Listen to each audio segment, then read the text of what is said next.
Anggun pun akhirnya ikut menangis, kembali merangkai pelukan yang tadi sempat terlepas. Mama yang minta maaf, nak. Haris semakin kaku melihat pemandangan itu. Tangannya ingin menggapai anak-anaknya, tapi tertahan. Rasanya ia malu, rasa tidak pantas itu langsung menyerbu dirinya. Akhirnya tangan itu hanya bisa menggantung, terkepal menahan segala sesak yang bergumpal menjadi satu. Pemandangan lainnya yang membuat dirinya tertarik, Fiona yang kini sudah duduk bersandar di dinding. Meringis kesakitan sambil menumpahkan air matanya. Bukannya kasihan, amarah dalam dada Haris terasa semakin berkobar, membuat kakinya melangkah penuh emosi ke arah perempuan itu. Meraih tangannya untuk ia seret dan membawanya pulang. Plak, sekarang giliranku, Fiona. Teriak Haris di dalam rumahnya. Tangannya sudah memegang Gaspar yang siap untuk dilecutkan ke tubuh putih istrinya. Mas, ampun, Mas, maafin Fiona. Fiona benar-benar nggak melakukan apapun yang mereka tuduhkan, Mas, ucap Fiona memeluk kaki Haris kuat-kuat. Ia masih memohon padahal seluruh tubuhnya sudah sakit semua. Ia sudah babak belur oleh ulah mentari, dan kini mau tidak mau sebentar lagi ia akan menerima ganjaran lain dari suaminya. Untuk apa Fiona fitnah Mbak Anggun, Mas? Fiona kasih tahu apapun yang Fiona lihat saat itu. Kalau perkara Widya akhirnya adalah anak kandung Mas Haris, tentu Fiona tidak tahu. Bukankah Mas yang menyimpulkan sendiri kalau Widya kemungkinan bukan anak kandung Mas Haris? Kenapa jadi Fiona yang salah di sini, Mas? Mendengar Fiona yang tidak juga mengaku membuat Haris menjadi geram setengah mati. Ia pun kembali mengayunkan kakinya pada Fiona hingga tubuh istrinya itu kembali terdorong sampai menyebabkannya terlentang di atas lantai. Aku menyimpulkan hal seperti itu karena tentu atas hasutanmu, Fiona. Kamu menuduhnya ada main serong dengan mantan kekasihnya semasa di SMA, dan semua itu tepat saat Anggun hamil anak ketiganya. Pikiran apalagi memangnya yang bisa lelaki simpulkan jika sudah mendapatkan asumsi bahwa istrinya berselingkuh. Fiona tergugu dalam tangisnya. Harga dirinya terasa berada dalam titik serendah-rendahnya dalam hidupnya. Perasaannya terasa sakit luar biasa. Terhadap Anggun, setidaknya lelaki ini tidak main tangan, hanya mulut dan egoismenya saja yang bekerja. Namun terhadap dirinya, semua lelaki itu tumpahkan. Kemarahannya semua suaminya itu tunjukkan dalam berbagai bentuk kekerasan, baik kekerasan fisik, kekerasan emosional, serta kekerasan finansial yang bahkan ia dapatkan dengan cara dijatah yang menurutnya tidak manusiawi. Fiona kembali merangkak dan bersujud di kaki suaminya. Iya, Mas, maaf, Mas. Fiona nggak tahu soal itu. Fiona mana mungkin tahu sedetail itu tentang Mbak Anggun yang ngapain aja sama Mas Rian, Mas. Tapi kamu sendiri yang bilang kalau kamu lihat Anggun masuk ke kamar salah satu hotel sama Rian. Itu kamu yang bilang, Vi. Kalau nggak kamu siapa lagi? Setan. Fiona langsung tergugu. Ia tahu seharusnya ia tidak bisa lagi membela diri, tapi entah kenapa masih saja ia keras kepala untuk melakukannya. Fiona nggak tahu, Mas. Fiona benar-benar nggak tahu. Haris pun berjongkok tepat di depan Fiona dan menarik rambut perempuan itu dengan kasar sampai kepalanya mendongak ke belakang. Nggak tahu bagaimana maksud kamu Fiona. Desis Haris yang sudah geram bukan main. Ia memang salah, tapi kalau perempuan ini tidak berusaha keras untuk mempengaruhinya, maka mungkin ia juga tidak akan terpengaruh. Sekarang jawab jujur apa yang aku tanyakan padamu Fiona. Aku beri satu kali kesempatan dan kamu harus menjawabnya jujur. Fiona langsung meneguk ludahnya susah payah. Tentu saja ia menjadi ragu apakah ia akan berkata jujur atau teguh dengan pendiriannya bahwa Anggun telah berselingkuh. Satu iya, Mas. Mas mau tanya apa, Mas? Dengar aku baik-baik, Fiona.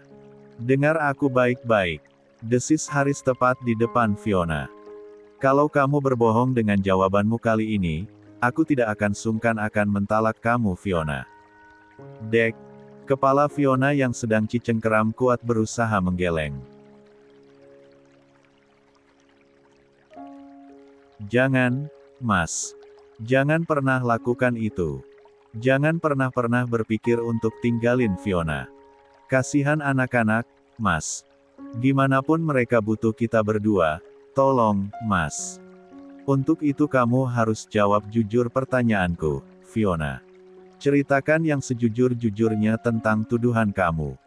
Apa benar kamu pernah lihat Anggun masuk ke kamar hotel bersama laki-laki itu? Apa benar Anggun berkali-kali ketemu sama mantan pacarnya itu? Jawab yang jujur, jangan ada kebohongan Fiona. Sekali kamu bohong, kamu akan tahu apa akibatnya.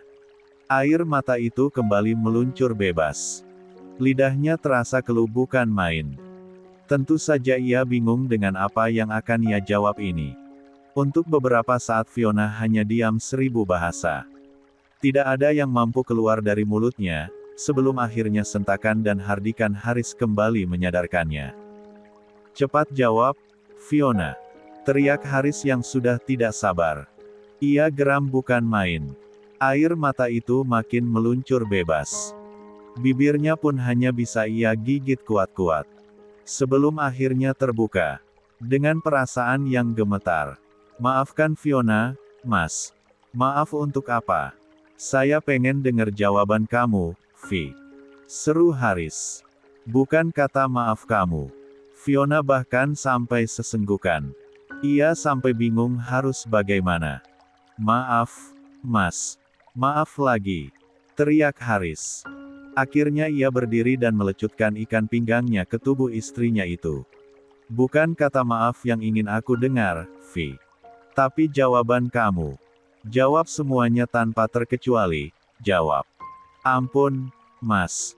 Sakit, Mas, ucap Fiona saat ikat pinggang itu terus mencambuk tubuhnya hingga membabi buta. Namun Fiona pasrah. Ia tidak keberatan jika Haris memang ingin memberikan hukuman sekeras ini. Apapun akan ia terima asal lelaki itu tidak meninggalkannya. Perempuan bebal. Teriak Haris. Plak.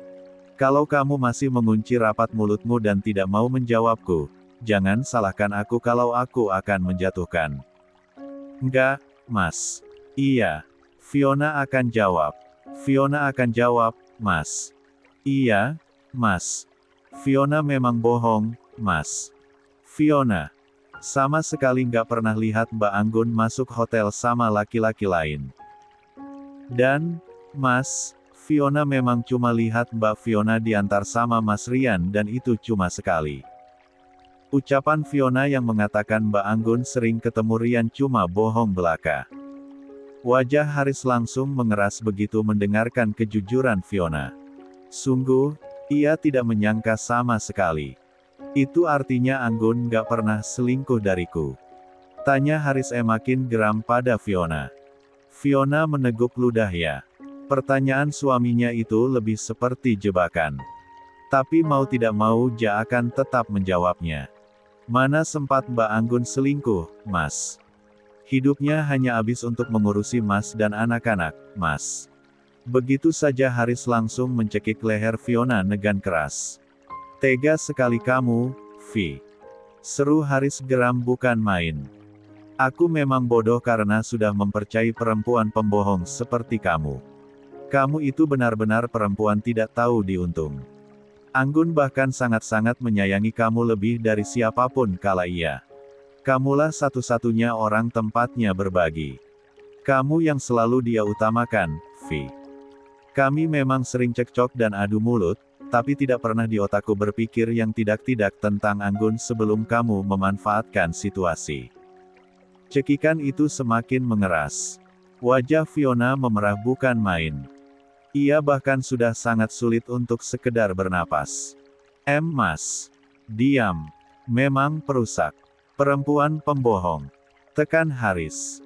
Kekuatannya semakin besar untuk menghabisi manusia-manusia seperti ini. Kamu itu sudah merusak segalanya, Vi. Kamu hancurkan hati dan perasaan anak-anakku.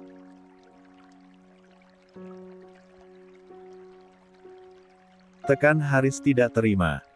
Memang ya, hal ini tidak terjadi jika aku tidak terpengaruh dan terus berkomunikasi dengan istriku dulu. Tapi bagaimana bisa kalau setiap hari aku harus meminum racun darimu? Mas. Lepasin. Fiona pun kehabisan napasnya. Ia tersengal. Cekikan itu terlalu kuat, hingga perlahan-lahan membuat kesadarannya menghilang. Sama sekali tidak ada raut panik di wajah Haris. Yang ada malah kekesalannya yang belum tuntas. Mau tidak mau lelaki itu membopong sang istri dan memasukkan perempuan itu ke dalam kamar mereka. Haris tentu tidak bodoh. Ia memeriksa keadaan umum istrinya itu dengan pengetahuannya sebagai dokter. Denyut nadi dan juga pernapasannya. Semuanya terbilang normal. Hanya saja tekanan darah perempuan itu sedikit rendah. Mungkin efek karena tekanan mental dan siksaan fisik yang ia dapatkan hingga membuat pertahanan tubuhnya menurun. Sejenak Haris membiarkannya saja, sebelum membebaskan jalan napas perempuan itu dan memposisikan agar paru-parunya mengembang dengan lebih baik. Hingga beberapa saat kemudian, perempuan itu kembali sadar, dengan keadaannya yang masih begitu lemah. Maafin Fiona, Mas, lirih Fiona meraih jemari Haris yang kini tengah berdiri di samping ranjang mereka berdua. Fiona akan tebus semuanya. Mas jangan pernah tinggalin Fiona. Haris tentu langsung menepis cengkeraman tangan Fiona. Ya, aku tidak akan meninggalkanmu untuk sekarang Fiona. Tapi kau harus belajar dan merasakan apa yang Anggun dan anak-anakku rasakan. Batinmu juga harus tersiksa sana. Fiona hanya bisa meneteskan air matanya saja. Tentu saja ini adalah konsekuensi yang harus ia terima. Ia tidak berkuting sekarang. Bahkan ia tidak punya apapun untuk melawan dan menyanggah. Dicecar seperti itu tentu saja membuatnya hilang akal untuk mengelabui, hingga pada akhirnya, mengakui adalah jalan satu-satunya yang bisa ia pilih. Lakukan semua yang Mas suka, Mas, liris Fiona. Yang penting Fiona bisa lihat Mas Hatis setiap hari. Dan tentu saja, anak-anak tidak kehilangan peran ayah dan ibunya. Haris menyeringai. Memang sakit jiwa kamu Fiona. Bahkan saat seseorang sudah dengan jelas mengatakan, akan menyiksa fisik dan batinmu, kamu tetap terima. Seharusnya kau dilemparkan ke rumah sakit jiwa, sakit mentalmu itu sakit. Fiona makin tergugu. Nggak masalah Mas Haris mau ngatain Fiona apapun itu. Fiona paham sebab Fiona, secara langsung maupun tidak telah melukai hati semua orang, Mas. Tapi Fiona nggak bisa berbuat banyak di sini. Fiona nggak bisa memutar waktu dan mengulang agar semuanya nggak terjadi. Tapi Fiona akan berusaha nebus semuanya, Mas. Haris mengayunkan tangannya ke depan wajah. Hayah. Drama sekali kamu Fiona. Di sini kamu tidak perlu berbuat apapun kecuali menerima perlakuan yang akan aku berikan padamu dan anak-anak. Jangan libatkan anak-anak, Mas. Setidaknya kau harus bisa merasakan apa yang Anggun dan yang anak-anak kami rasakan Fiona. Kau juga harus sama tersiksanya. Dan kalau bisa, lebih dari itu. Fiona hanya bisa diam dan pasrah. Menerima perlakuan Haris yang mulai semena-mena padanya. Besok kamu sudah mulai sekolah, sayang. Yakin tetap nginep di sini. Widya yang masih merasa betah di tempat sang ibu merasa enggan sekali untuk kembali ke kediamannya sendiri. Kini, mereka berdua sedang berada di dalam kamar yang dulu Widya tinggali. Rasanya bernostalgia. Tidak ada yang berubah dari tatanan kamar tersebut walau rumahnya yang besar-besaran. Yakin, Mas? Semalam lagi, ya. Boleh ya. Mahesa tersenyum, mengecup kening sang istri dengan sedikit lama. Iya udah boleh. Nanti Mas pulang dulu buat ambil pakaian ganti kamu dan Mas. Widya tersenyum, kemudian mengecup pipi sang suami. Makasih, Mas. Sama-sama, sayang. Untuk sesaat mereka hanya mengobrol ringan. Reval yang ada di dalam gendongan Widya dikecupnya berkali-kali. Pengen banget punya yang kayak gini, Mas.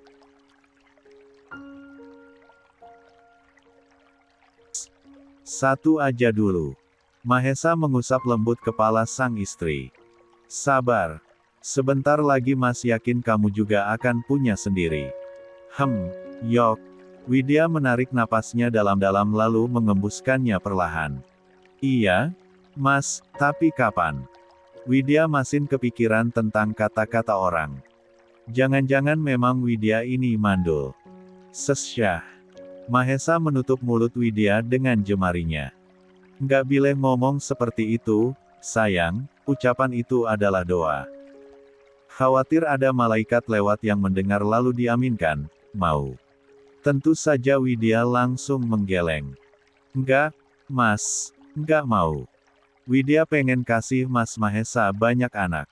Seenggaknya satu dulu deh. Nanti boleh nambah lagi kalau udah agak gede. Mahesa hanya bisa mengusap kepala belakang istrinya dengan penuh kasih sayang. Yang penting kamu nyaman sama tubuh kamu. Mas nggak akan maksa. Entah berapa kali Widya sudah mengulas senyuman cantiknya itu. Entah kenapa hatinya terasa penuh dan bahagia. Ia layak bersyukur memiliki lelaki ini dalam hidupnya. Makasih banget ya, Mas. Makasih karena Mas udah lahir ke dunia dan menemani Widya untuk berproses. Kalau nggak ada Mas Mahesa, entah gimana Widya akan hidup. Sekali lagi Mahesa mengecup pucak kepala sang istri. Makasih juga kamu sudah ada di dunia ini dan bikin hidup Mas lebih berwarna. Hidup yang tadi rasanya abu-abu sekarang udah cerah banget. Dan itu semua berkat kamu. Dan, makasih kamu udah jadi wanita yang sekuat ini. Untuk sejenak obrolan itu terjadi, sebelum akhirnya Mahesa pamit untuk pulang guna mengambil pakaian. Ganti mereka. Hati-hati, ya, Mas. Jangan ngebut-ngebut nyetirnya. Ya, sayang. Pasti. Mas masih pengen ketemu kamu dalam keadaan sehat. Seperti akan ditinggal jauh, Widya memeluk tubuh suaminya itu untuk berkali-kali. Ada rasa tidak rela yang terselip dalam dadanya. Bahkan lelaki itu belum pergi, namun ia sudah bisa merasakan rasa rindu yang teramat berat. Tanda hubung titik. 4 bulan kemudian, Widya harus kembali menelan rasa kecewanya saat tes pack yang ada di dalam genggaman tangannya kembali menunjukkan garis 1.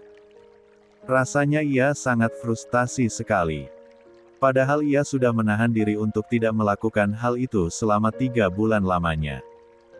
Telat datang bulan yang setiap bulan ia rasakan tidak kunjung menunjukkan hasil kalau kejadian itu adalah suatu tanda kehamilan. Semuanya terasa semu. Ia seperti diberikan harapan palsu. Melangkah keluar dari kamar mandi, Widya sudah disambut sang suami yang sudah rapi dengan pakaian kerjanya. Gimana? Widya menyodorkan kompak tes tersebut pada Mahesa. Dan Mahesa pun langsung melihatnya. Garis 1. Tentu saja, yang ia khawatirkan bukannya malah tentang hasil tes itu, melainkan jiwa istrinya yang pasti akan kembali bersedih. Negatif lagi, Mas, negatif terus. Isak Widya mulai menangis. Dan ya, benar saja dugaan Mahesa, hasil tes pack itu begitu mempengaruhi istrinya. Dengar sayang, kita masih punya banyak waktu. Ingat, 2 bulan lagi kamu bahkan akan tamat sekolah. Kita jadi, kan keliling dunianya. Widya menggelengkan kepalanya. Mau keliling dunia sejauh apapun kalau akunya mandul tetap aja nggak akan bisa hamil, Mas. Mungkin memang benar yang dikatakan saudara-saudara Mas waktu acaranya Mbak Ajeng. Widya ini susah hamil. Widya nggak subur. Hiks. Mahesa langsung meraih tubuh sang istri dan memeluknya begitu saja. Enggak, sayang. Akhir-akhir ini kamu juga sibuk, kan? Itu juga bisa berpengaruh. Bahkan teman Widya ada yang hamil di luar nikah Mas. Widya selalu saja memiliki sanggahan. Ia selalu menghubungkan satu dengan yang lainnya. Memang benar yang dia katakan, bahwasanya bahkan teman sekolahnya ada yang sampai dikeluarkan dari sekolah karena ketahuan hamil. Mereka sama-sama menyandang status sebagai siswi dan sama-sama sedang sibuk mempersiapkan ujian akhir, namun tetap saja bisa hamil. Kita hampir tiap hari lakuin itu, Mas. Tapi tetap aja hasilnya begini. Mahesa mulai bingung jika sudah begini. Sebab ia harus memanjangkan akalnya ketika sudah berurusan dengan Widya yang mulai bersedih sebab hasil tes speknya yang selalu negatif. Sudah 10 bulan mereka menikah, namun tanda-tanda kehamilan belum juga muncul.